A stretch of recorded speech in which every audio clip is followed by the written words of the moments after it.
Hello, dear students. Welcome back to the channel Zach Economics. So, today's chapter is methods of calculating national income.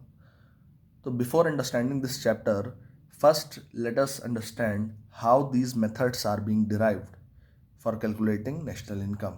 Okay, so these methods are basically based on the triple identity concept which we have studied in chapter 2. Triple identity concept क्या कहता है कि अगर economy में production हुआ तो जितना production economy में हुआ है उतनी ही इनकम जनरेशन हो गया इकोनॉमी में और उतना ही एक्सपेंडिचर होगा इकोनॉमी के अंदर. Okay, so this is the triple identity concept. So let me draw it. Now, as you can see, this is a circular flow which we have studied. So there are two sectors in the economy. I have taken household and producer. अब house क्या करते हैं, house जो है वो factor service दे रहे हैं किसको, प्रोड्यूसर को. तो जब वो प्रोड्यूसर को फैक्टर सर्विस देंगे तो प्रोड्यूसर क्या करेगा, फैक्टर सर्विस मिल गई प्रोड्यूसर को, प्रोड्यूसर साथ साथ जो है वो यूज़ करेगा क्या, नॉन फैक्टर इनपुट्स को भी यूज़ करेगा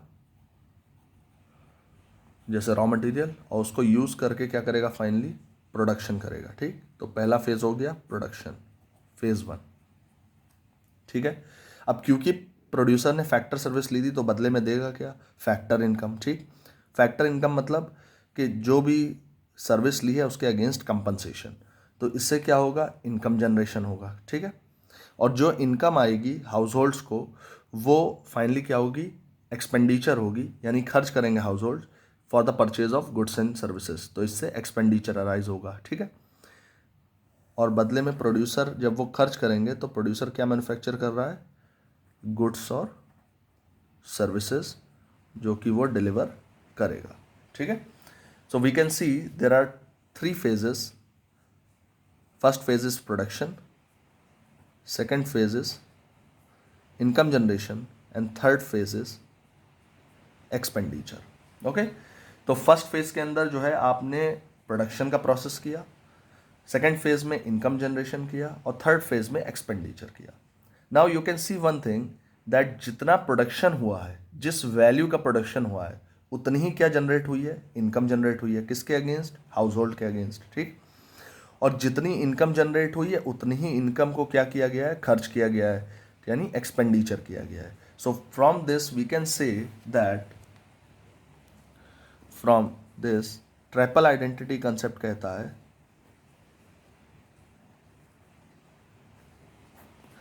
कि इकोनॉमी के अंदर जितना प्रोडक्शन होगा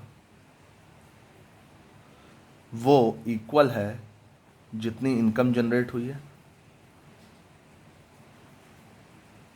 विच इज अगेन इक्वल टू जितना इकोनॉमी में एक्सपेंडिचर हुआ है. क्लियर, तो ये आइडियल कंसेप्ट है, production equal income generation equal expenditure. ठीक, अच्छा ये सारा का सारा प्रोसेस हो किसके अंदर रहा है, ये सारा का सारा प्रोसेस जो है ये डोमेस्टिक टेरिटरी के अंदर हो रहा है. ठीक, तो with in domestic territory production भी हो रहा है, इनकम जनरेशन भी हो रहा है और एक्सपेंडिचर भी हो रहा है. तो एक बात तो क्लियर है कि अगर हमें डोमेस्टिक इनकम कैलकुलेट करनी है तो विद इन डोमेस्टिक टेरिटरी हम प्रोडक्शन का टोटल कर लें. ठीक, तो इस मेथड को हम कहते हैं वैल्यू एडेड मेथड. ठीक, विद इन डोमेस्टिक टेरिटरी हम इनकम का टोटल कर लें, इस मेथड को कहते हैं हम इनकम मेथड. और विद इन डोमेस्टिक टेरिटरी हम खर्चों को टोटल कर लें, इस मेथड को कहते हैं हम expenditure method.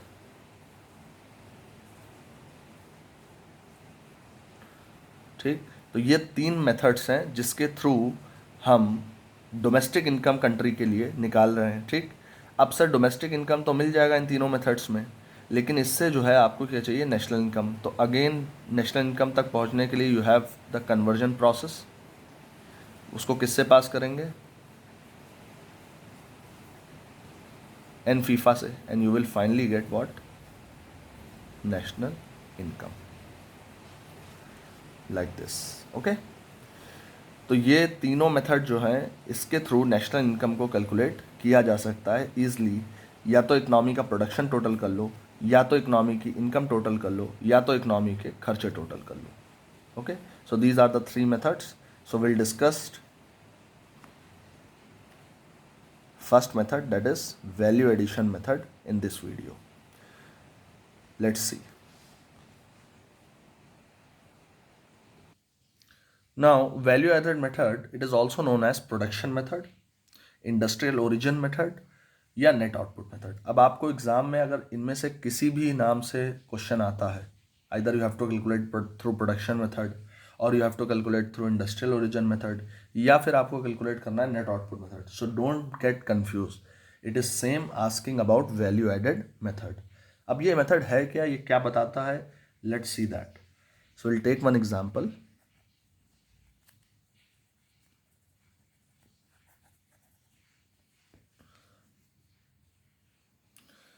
So here I have make one table which will tell you about one very good example in order to understand value added method.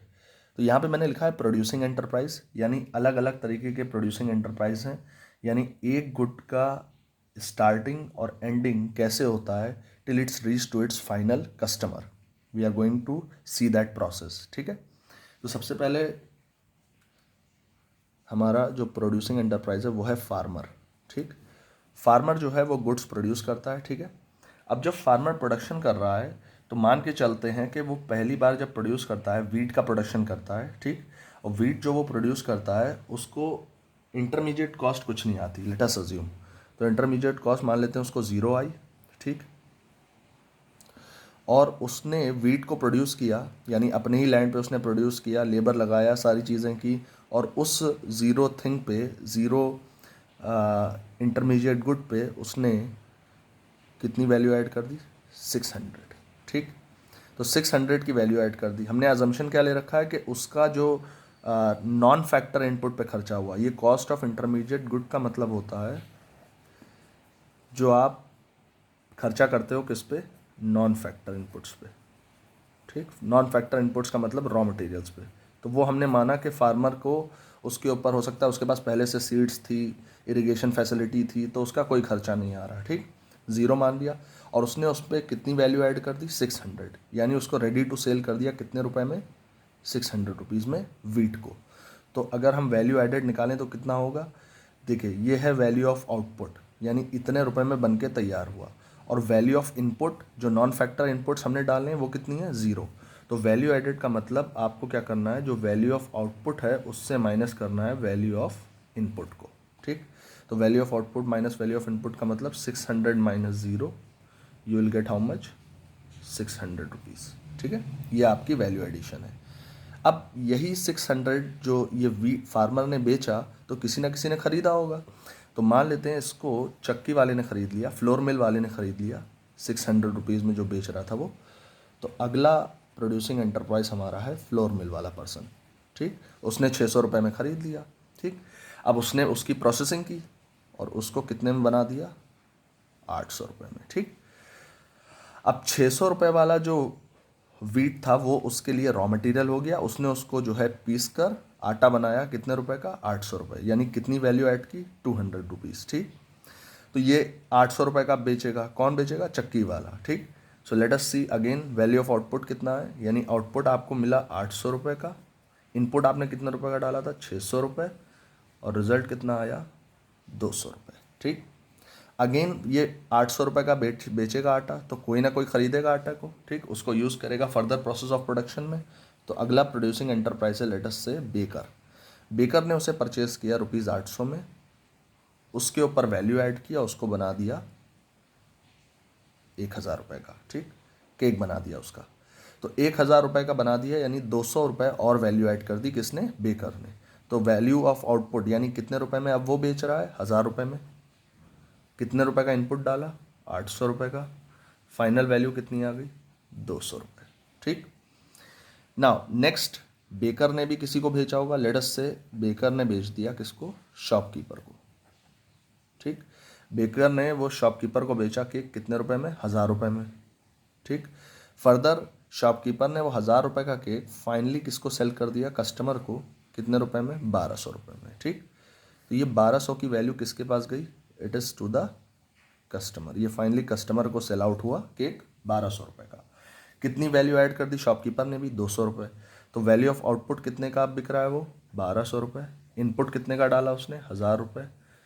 तो कितने रुपए उसने वैल्यू ऐड की, 200 रुपये, ठीक। Now you can see one thing, अगर हम सारी वैल्यू एडेड्स को टोटल कर लें तो how much you will gate, 6 to 800 to 1000 to 1200, you will get rupees 1200। ये क्या है, ये कहलाता है आपका gross value addition.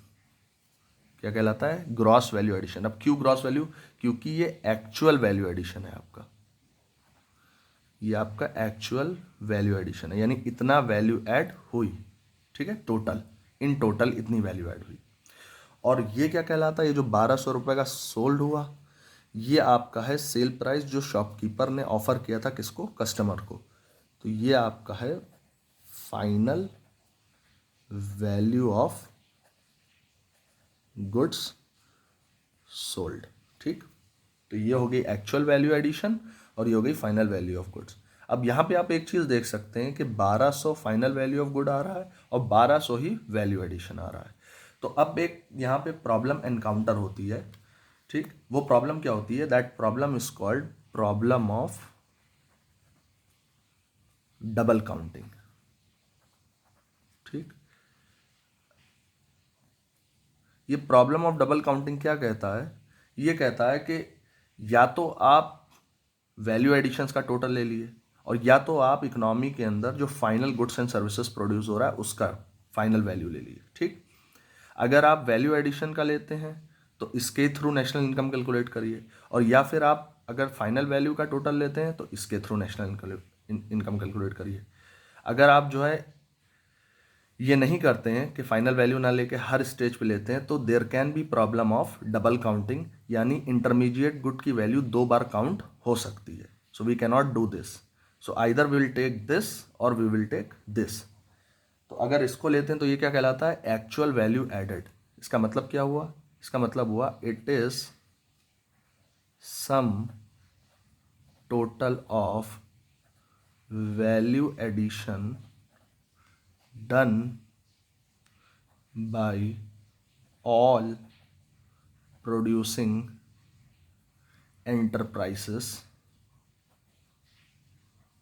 in a economic territory, ठीक है। इसका मतलब ये होता है। और वहीं मैं बात करूं इसका मतलब क्या होता है फाइनल वैल्यू, तो इसका मतलब हुआ it is the some total of final value of goods produced in the economic territory, ठीक है। अब अगर आपको याद हो कि इसका मतलब ये होता है कि जब हम final value of goods and services का टोटल करते हैं तो उसको हम इकोनॉमिक्स के अंदर एक वर्ड से डिनोट करते हैं, दैट वर्ड इज जीडीपी, ठीक। तो इसको हम कहते हैं जीडीपी। और यहाँ पर क्योंकि हम एक्चुअल वैल्यू एडिशन ले रहे हैं, इसको हम कहते हैं जीवीए। एक्चुअल मतलब ग्रॉस वैल्यू एडिशन ले रहे हैं, ठीक। तो we are taking it and we are saying it GVA. तो चाहे इकोनॉमी में जीडीपी कैलकुलेट कर लो टोटल, ठीक, और चाहे इकोनॉमी का जीवीए कैलकुलेट कर लो। तो जब हम जीवीए कैलकुलेट करते हैं, this is called gross value addition, और यही हमारा कौन सा मेथड होता है, ये प्रोडक्शन मेथड कहलाता है, ठीक। यानी इकोनॉमी का हम जीवीए कैलकुलेट कर लें, यानी ग्रॉस वैल्यू एडेड कितना है इकोनॉमी में वो कैलकुलेट कर लें, ठीक, या वैल्यू एडिशन मेथड कहते हैं इसको। लेकिन जब हम इकोनॉमी की फाइनल वैल्यू टोटल करके जीडीपी निकालते हैं, और आप जानते हैं कि डोमेस्टिक प्रोडक्ट और डोमेस्टिक इनकम एक ही चीज़ है, तो जीडीपी जब हम निकालते हैं then it is called final output method, ठीक। तो या तो फाइनल आउटपुट मेथड के थ्रू निकाल लो कि आप पूरी फाइनल वैल्यूज का टोटल कर लो, या फिर प्रोडक्शन मेथड या वैल्यू एडिशन मेथड भी कहते हैं इसको, और वैल्यू एडिशन मेथड के थ्रू निकाल लो, बात एक ही है। तो वैल्यू एडिशन मेथड के थ्रू निकाल लो, ठीक है। तो this is whole of the concept. तो we will study about value addition method and either you take GDP और GVA, both are same, okay. तो ये पूरा कंसेप्ट है वैल्यू एडिशन मेथड का, ठीक। आप एक ही चीज से निकाल सकते हो जीडीपी, या तो वैल्यू एडेड टोटल कर लो या फिर final value of goods and services. अगर दोनों कंसिडर किया तो problem of double counting arise होगी, ठीक है। उस प्रॉब्लम से बचने के लिए either will take this one और will take this value, both are same.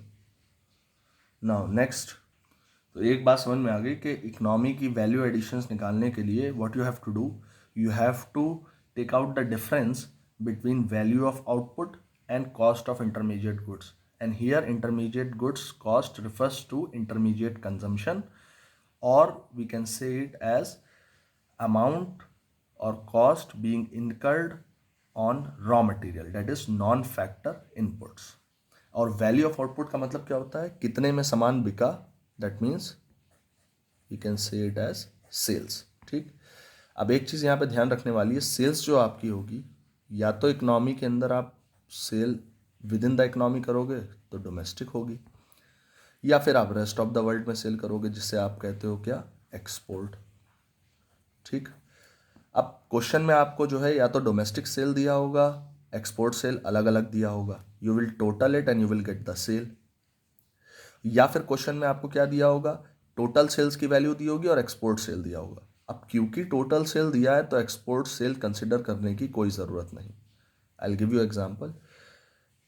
मान लीजिए सेल्स दिया होगा 200, ठीक, एक्सपोर्ट सेल दिया है 50। अब सेल्स भी दिया है, टोटल सेल्स भी दिया है, एक्सपोर्ट भी दिया है, ठीक। तो क्योंकि टोटल सेल दिया है, it means it includes domestic plus rest of the world, यानी एक्सपोर्ट और डोमेस्टिक दोनों इंक्लूडेड है टोटल सेल्स में। You will exclude rest of the world, यानी एक्सपोर्ट को आप कंसिडर नहीं करोगे, you will only take this. अब अगर ये ना दिया होता फॉर एग्जाम्पल, ठीक, यहाँ 150 दिया होता, यहाँ दिया होता 150 क्वेश्चन में। Now what you will do, you will add up and you will write the total sales, यानी domestic sales plus export sales. तो ये कंसेप्ट है, कभी कभी ये प्रॉब्लम आ जाती है क्वेश्चन के अंदर, so don't have to worry about that. Now cost of intermediate goods का मतलब होता है इंटरमीडिएट कंजम्पशन। अब इंटरमीडिएट कंजम्पशन का मतलब क्या होता है सर, इसका मतलब होता है cost incurred on non factor inputs. अब जब मैं नॉन फैक्टर इनपुट्स की बात करता हूं तो इसका मतलब मैं बात कर रहा हूं किसकी, रॉ मटेरियल की। फैक्टर इनपुट्स की बात नहीं कर रहा हूं। फैक्टर इनपुट्स मतलब लैंड, लेबर, एंटरप्रेन्योर, ये सारी चीज़ें हैं, ठीक है, कैपिटल, ये सारी चीज़ें। But I am talking about raw material, इसका मतलब ये नॉन फैक्टर इनपुट्स हैं जो बिजनेस में यूज़ होते हैं, जिनको कन्वर्ट किया जाता है किसके अंदर, these raw materials are only converted into what we call finished goods, ठीक है। तो ये होता है आपका कॉस्ट इनकर्ड, इसको हम और क्या कहते हैं, इंटरमीडिएट कंजम्पशन के नाम से जानते हैं, ठीक। और भी अलग अलग तरीके से क्वेश्चन में पूछ लिया जाता है इसका मतलब, so when you will solve the question you will get it simply. तो ये हो गया आपका कॉस्ट ऑफ इंटरमीडिएट गुड्स, ये हो गई आपकी वैल्यू ऑफ आउटपुट जिसे हम सेल्स कहते हैं। तो इन दोनों का जो डिफरेंस होता है that is called value addition, और वैल्यू एडिशन को हम क्या कहते हैं, GVA-MP। अब सर GVA-MP ही क्यों कह रहे हैं, क्योंकि हम वैल्यू एडिशंस को मेजर कर रहे हैं किस प्राइस पे, मार्केट प्राइस पे, that's why it is called GVA-MP। And you know I have just prove कि या तो आप GVA-MP कह लो, that is also same thing, और you say GDP-MP, both are same thing, no problem, ठीक। या तो इकोनॉमी के अंदर आप इसको gross domestic product at market price कह लो, या gross value added at market price, both things are same, no difference in that. तो ये आपका हो गया पूरा कंसेप्ट किसका, वैल्यू एडेड मेथड का। अब एक चीज़ और कभी कभी आपको प्रॉब्लम करेगी सेल्स के अंदर, साथ साथ मैंने आपको बताया या तो आप डोमेस्टिकली सोल्ड कर दोगे या तो रेस्ट ऑफ द वर्ल्ड में एक्सपोर्ट करोगे, ठीक। अब मान लिया अगर एक्सेस प्रोडक्शन हो गया तो एक्सेस प्रोडक्शन को आप कहाँ रखोगे, तो उस केस में एक्सेस प्रोडक्शन को आप वेयरहाउस में डाल देते हो, ठीक। और जो गुड्स वेयरहाउस में रखे रहते हैं उन्हें हम कहते हैं स्टॉक, ठीक। और स्टॉक कैसे अब निकालेंगे आप, स्टॉक निकालने के लिए you will do what, closing stock, ये करेक्ट वैल्यू निकालने के लिए, माइनस ओपनिंग स्टॉक, ठीक है। तो इससे आपको मिल जाएगा क्या, डेल्टा स्टॉक मतलब चेंज इन स्टॉक मिल जाएगा आपको, closing stock minus opening stock, simple as that.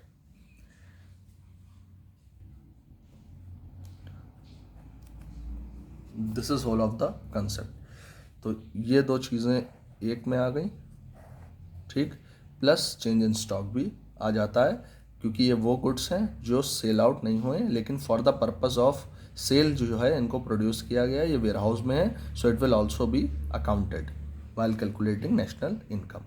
तो अभी तो हमने जीवीएमपी या जीडीपीएमपी जो भी था निकाल लिया, ठीक। अब आपको जीवीएमपी मिल गया, ठीक, या फिर मैं कह लूँ आपको जीडीपीएमपी मिल गया, और आपको अब चाहिए क्या, क्वेश्चन में कह रहा है यू हैव टू कैलकुलेट एनएनपीएफसी। एनएनपीएफसी जैसे ही मैं कहता हूँ इसका मतलब क्या होता है, नेशनल इनकम, इकोनॉमी की नेशनल इनकम कैलकुलेट करनी है, ठीक। बहुत ही सिंपल चीज़ है, इकोनॉमी की नेशनल इनकम अब निकालना। आपको जीडीपीएमपी मिल गया है तो इक्वल साइन लगाइए, आपको क्या भी चाहिए, निकालना क्या है, यू पुट दिस साइड एनएनपीएफसी। आपको गिवन क्या है, जीडीपीएमपी, और यू कैन से जीवीएमपी, ठीक है। अब सिंपली आप कन्वर्जन कर लिए, ग्रॉस से नेट, डोमेस्टिक से नेशनल, मार्केट प्राइस से फैक्टर कॉस्ट, और कहानी खत्म। फाइनली जो फॉर्मूला आएगा you will get the answer, ठीक। So let us see what will be the formula for this. We can easily derive it. ये पिछले चैप्टर में हमने पढ़ाया है। ग्रॉस से नेट जाएंगे, क्या आ जाएगा, माइ जीडीपीएमपी में से माइनस कर देंगे क्या, डेप्रिसिएशन, ठीक। डोमेस्टिक से नेशनल जाएंगे प्लस एनफीफा, ठीक। मार्केट प्राइस से किस पे जाना है, फैक्टर कॉस्ट पे, तो माइनस एनआईटी, ठीक है। ये सिंपल फॉर्मूला बन गया and you can easily find out national income. Okay, so this is whole of the concept of value addition method. Let me focus it.